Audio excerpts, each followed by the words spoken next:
Today, the the theme for July is speaking truth to power, or its variation, speaking truth to circumstances, like Brenda was sharing with us this morning.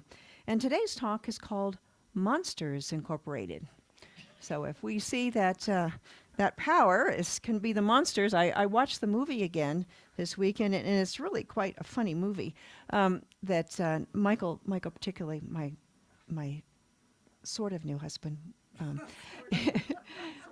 We've been here. We've been together for what? Let's see. I have to count now, so that's good. 14 years we've been married, so very cool.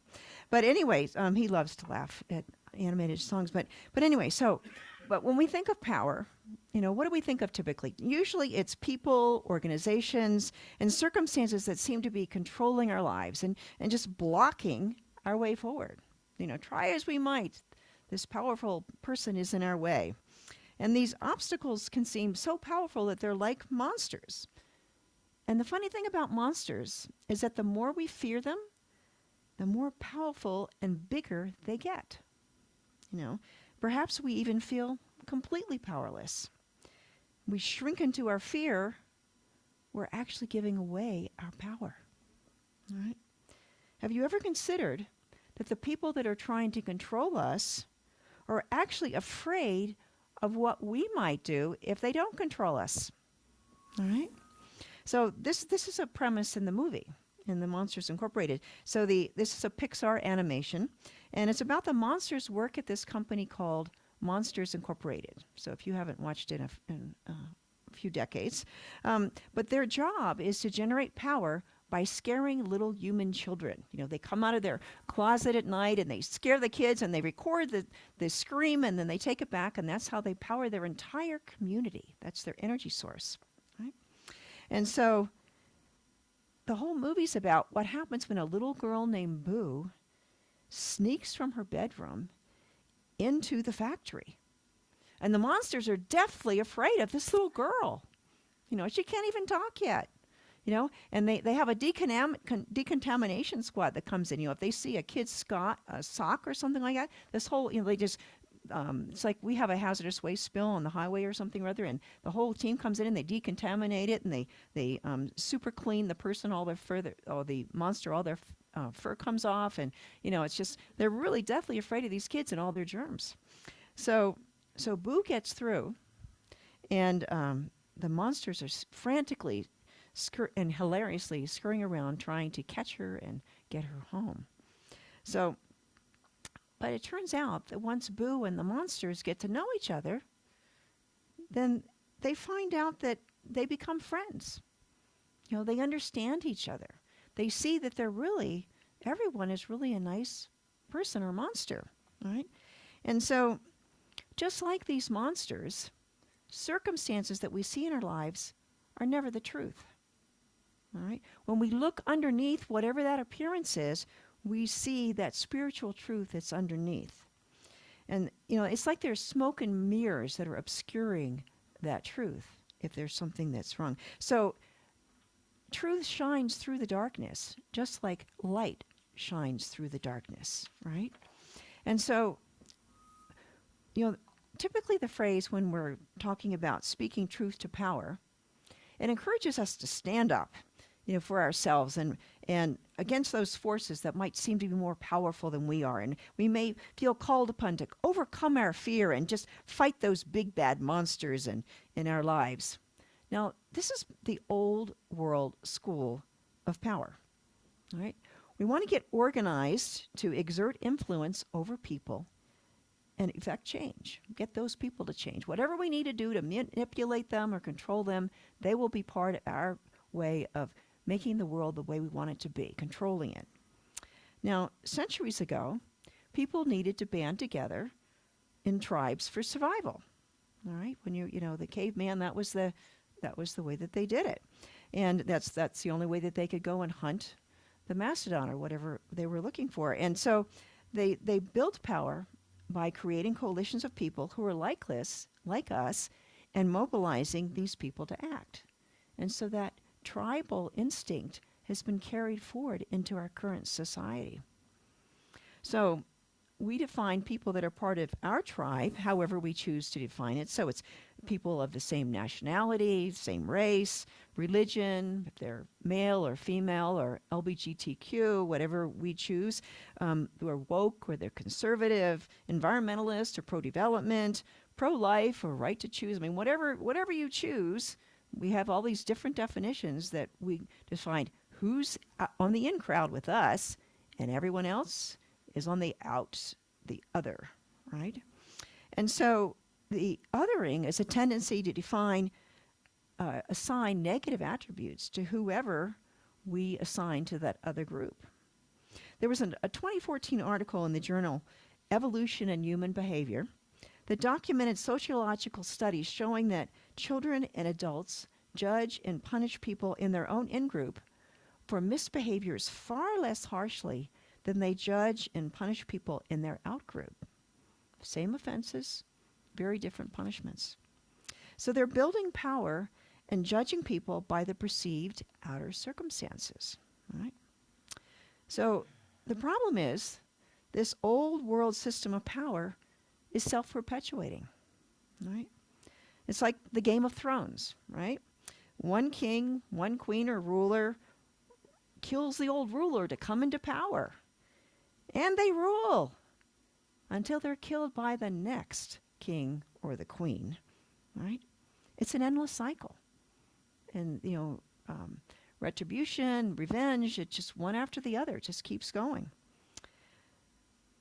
In the book Four Pivots by Sean Ginwright, he writes about Ben McBride, who is a young black activist that grew up in Hunters Point district of San Francisco.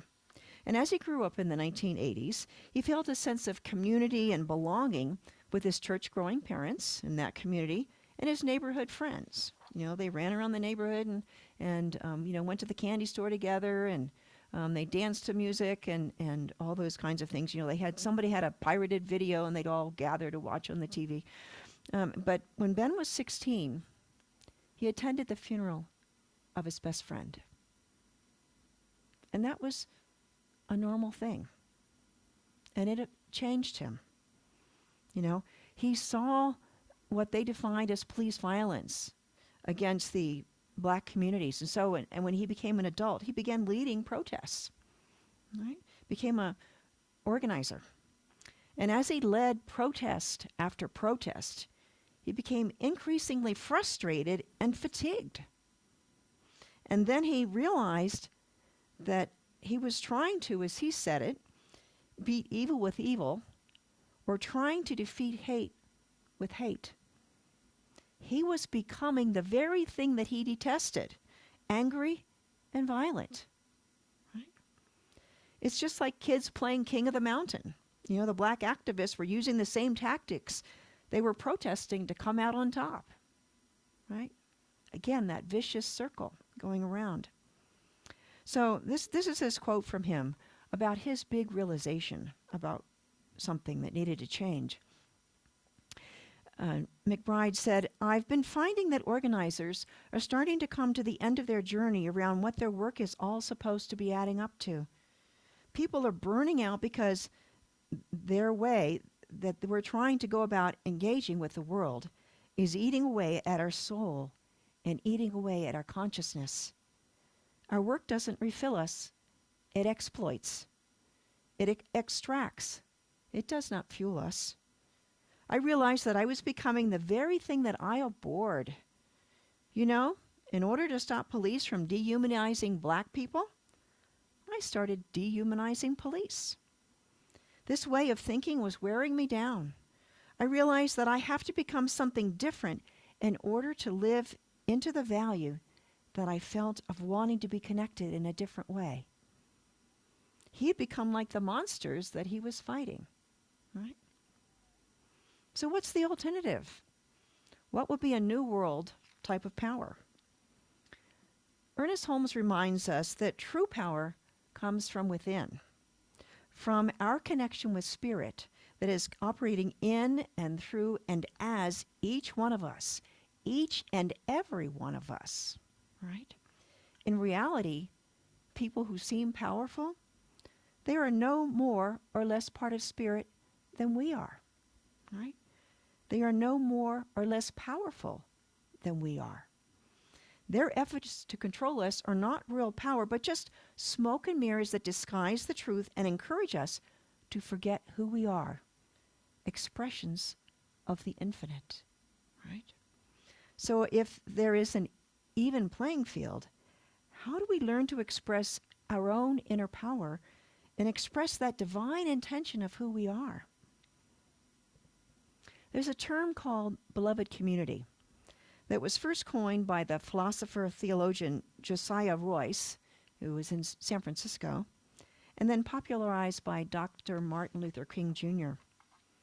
And so by reinventing revolution and bringing love, compassion, and belonging into social change, we cultivate, as Grace Lee Boggs calls it, a beloved community. Right? This requires that we learn new ways of relating and understanding each other. We've traveled this path of othering and treating people in certain ways and, being king of the hill or queen of the hill. But now it's about embracing everybody as a part of the one. Each and every person is a part of us, right? Yes, we seem to have this physical separation, but at the level of spirit, of the essence of who we are interconnected with all of life, with each and every person. And so we need to learn to recognize that the circumstances of a human being's life are not the same as the quality of who that human being is. We come to recognize that people we once considered the other or a monster are just human beings like ourselves who are part of spirit expressing itself, who are doing the very best that they can at the time. We are part of that same life force. We can continue fighting the monsters and treating all the relationships as transactional, right? Or we can learn to build transformative relationships that support each other to evolve and create new possibilities together. Marianne Williamson says, "We do not heal the past by dwelling there. We heal the past by fully living in the present." And so Ben McBride, as he went on in his activism, it changed how he was doing it. Rather than focusing on the protest, he started working on experiences and training that would help people learn new ways of interacting. And so he talks about, and I'm not going to go into the details, you can read it in the book, but he talks about when he was doing a training for police. And they realized that they were doing this as well. They were othering the people that they were dealing with on the street because they wanted to protect themselves, protect their partner that they were with that day. And so they learned that they needed to accept the people in the community where they were working as part of themselves rather than the other. And the same thing would happen for some of the black youth that he was working with. And it was scary to try and do things differently. If you've got a kid that's, really into violence and aren't they gonna just act out again? Aren't you vulnerable if you're with them and trying to do something, you put yourself at risk being with somebody like that. But how else are they going to learn unless they're treated as if they are whole and complete? And they might be on a learning curve, but that is in essence who they are. And so they're turning over a new leaf, learning something new. Now, in this morning's reading, we talked about, it was by Reverend Dr. Michelle Madrano, and she talked about conditions are not the cause. All right? She explained that basic science of mind principle very well, that our thoughts create things. Our thoughts are what direct the creative power to create the conditions in our lives. Our thoughts are the cause. We say, change your thinking, change your life. All right? So Dr. Michelle explains that if we spend our time trying to change the outer condition, like the body's weight, our strength, or health, we may be temporarily successful, but until we change our thinking about who we are, we will most likely return to the original condition. Right? So lasting change starts with changing our beliefs, our thoughts, and our intentions. Wayne Dyer has there's a quote that's gotten very popular. We're not really sure where it originally came from. He took it from the reading of Tao Te Ching, and he said, "If you change the way you look at things, the things you look at change." Right? So if we stop seeing something as like all music being the same, but we really get to know it, we find out there's a whole lot more depth to it and more meaning and more variation. I know Supers, is plays in a lot of different genres of music, and they're all different. They're all the same, but they're all different, right? And so it's that thing that makes each one unique, and so we can broaden to enjoy different types of music, just as we can broaden our world to embrace all of the wonderful traditions and viewpoints that each human being brings to the world, right? Now, when we want to change our thinking, though, how do we discern what is the truth under all these false appearances, under all the smoke and mirrors? Well, we can learn to turn within and listen to that enduring infinite power and presence that is within us. Then we have tapped into a power that is greater than we are. We turn our attentions from those conditions and the outer circumstances to the first cause, right? There, we can see how all people come from the same source. And we also discover the divine guidance needed to transform every situation. Whatever's going on, it's a part of Spirit, and Spirit understands and knows how to transform it. Change begins when we align with the nature of the divine. We start with knowing that God is life, we are life. God is love, we are love. God is light, we are light. Health, wisdom, peace, beauty, joy. All of these are the divine qualities, and then we let it express through us and as us. When we're so joyful, we feel connected with life, right? And it just, people, I can remember minister that I knew in Salt Lake City he got into an elevator with the head of the Mormon church, and so he got on this elevator and he just felt this presence behind him. Now, he didn't agree with all the teachings of the Mormon church or anything, but the man who was the president, he was very prayed up, and he was very connected to Spirit, and he could just feel that presence. There's a connection, right? And so what we're teaching us to do by going within is we shift from our initial response, which is fight, flight, or freeze, and we add a fourth option, turn within. Right? Now, in the Science of Mind textbook, page 417, Ernest Holmes said, "In this judging, not according to appearances, we are impressing the law with a new idea of ourselves, a less limited idea, and we are learning to think independently of any existing circumstances. This is what is meant by entering the absolute." That is the oneness. This is what the state we call of oneness. There is no separation between us and the divine. All is one. Now, there's many stories about what happens when an individual or a group of people cry out to God in despair for guidance. And, there's lots of stories in the Bible like Moses, King David, or the prophets and the Torah in the Old Testament. And they would turn to God, the power within, for guidance, right? And there's also stories about when the hero doesn't listen and gets into lots of trouble. All right, when our ego takes over, we start to think that this world is all there is, rather than realizing that there's a power greater available to us.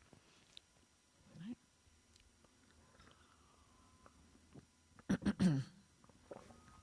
So the Sufi dervishes have a wonderful spiritual practice that they call zikr, and it's meant to bring God into our hearts.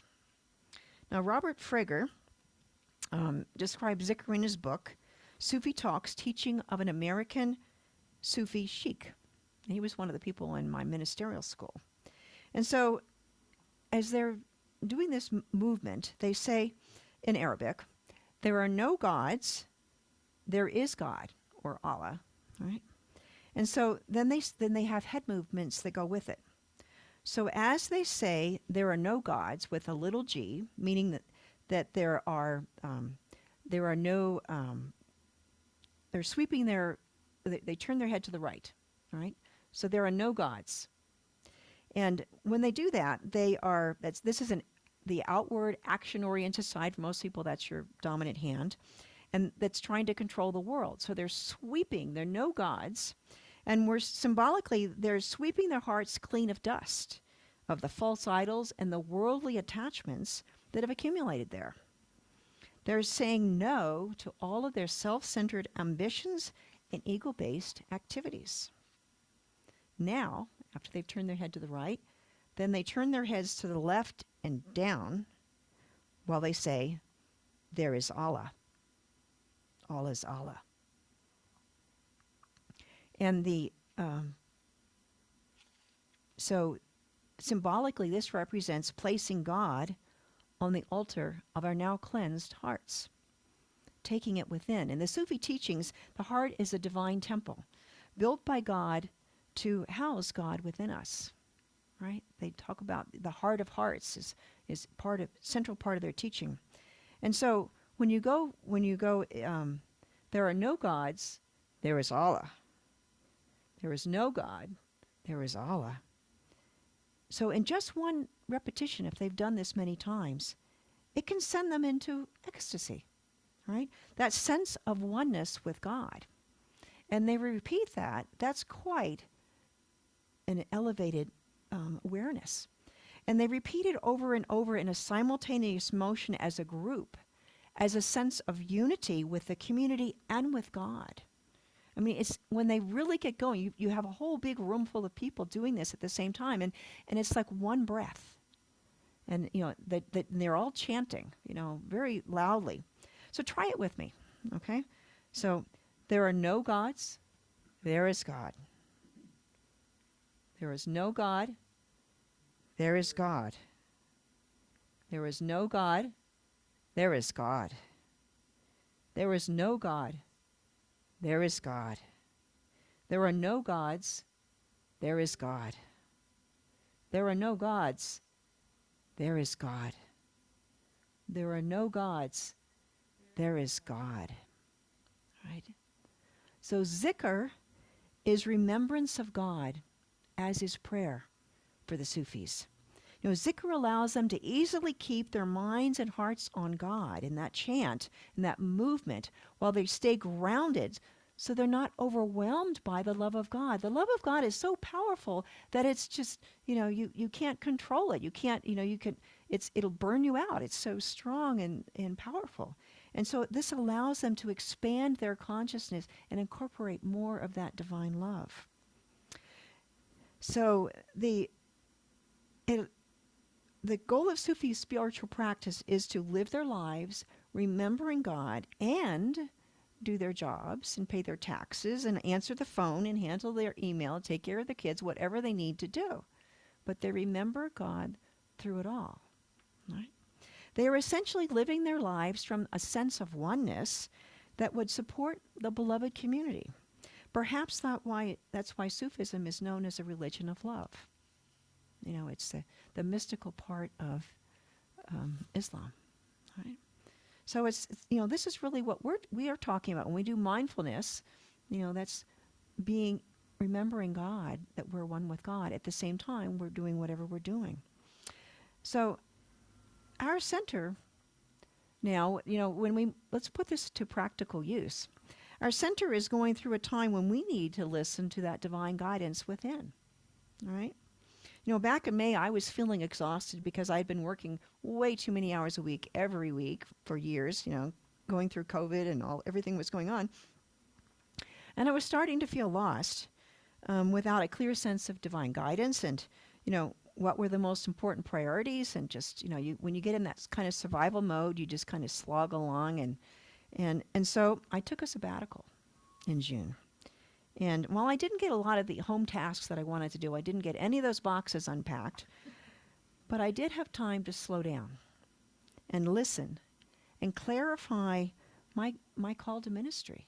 I listened to Spirit. What is mine to become? I asked. What is mine to release? What is mine to do? Now, right as my sabbatical began, we got some exciting news. Our second floor tenant decided not to renew his lease when it ends at the end of December. So it was like, what do I do? Do I come back? Could we, this is another emergency. Of course, you need the minister for all this. And I meditated and I said, no, you need to be clear. You need to meditate. And so things went on without me. I am not the center. The center is not the building. The center is God in spirit as the people. Right? That is who we are. And so this scary shock was there, yes, but that is a condition that's on the outside. And so as we look at these monsters, we look at it and say, well, this is just the outer expression. When you talk about, the Hindus do it very well, when you have the cycle of creation, and things are beautiful and wonderful, and then it gets destroyed and transmuted, and something new is created. So there's this cycle of creation and destruction, right? And so the only thing that never changes is change. Everything is always changing, right? And so divine guidance started bubbling up. We have lots of options to investigate so we can make the best decision to shift our center into our next phase of ministry. And the options are all over the place. Our board is investigating. We're already preparing a minor use permit so we could repave the parking lot and redo our sign. Well, we could add to that a little bit, and we could convert the property to a residential use. We could either just turn the second floor into 2 apartments and maybe finish off the third floor. And we'd actually have more income than we would if we just rented out to a new commercial tenant. All right, how do we get from here to there? But, that's a possibility. We could have workforce housing, which would have a common kitchen, and 5 or 6 people could live there together. That's a big need here at the lake. We can sell the building and rent, go back to what we were doing before. We could buy a smaller building in North Lake Tahoe, or we could really be adventuresome and move to Truckee, where there's a whole lot more people. And maybe that would be better for us for the long term to be more long-term viable, for sustainability. So, but we're looking at all of it. We're looking to divine guidance because Spirit knows, and it's up to us to listen and discover. And everyone's got these great ideas, and we're all putting our heads together. We're all listening, and I think some wonderful things are coming forward. Margaret Mead, who's always inspiring to me, she said, "Never doubt that a small group of thoughtful, committed citizens can change the world. Indeed, it's the only thing that ever has." Right? So, the initial shock has been replaced by a sense of opportunity. And pursuing these ideas is bringing the board together into action. I think there's a much higher level of energy, and that we're not in the same rut. So we're all changing and evolving with it.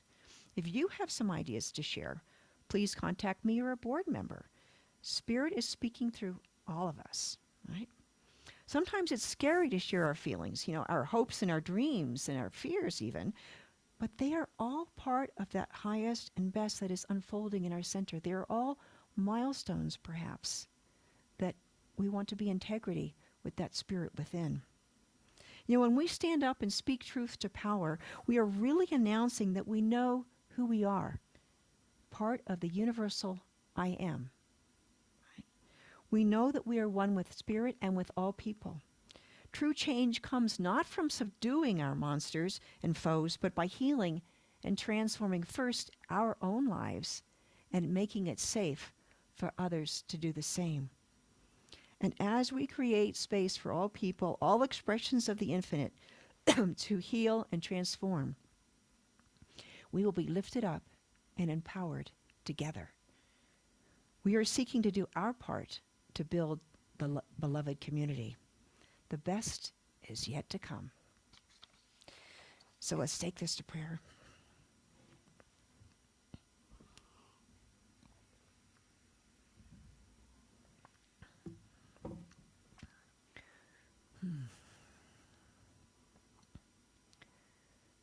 So as we go within,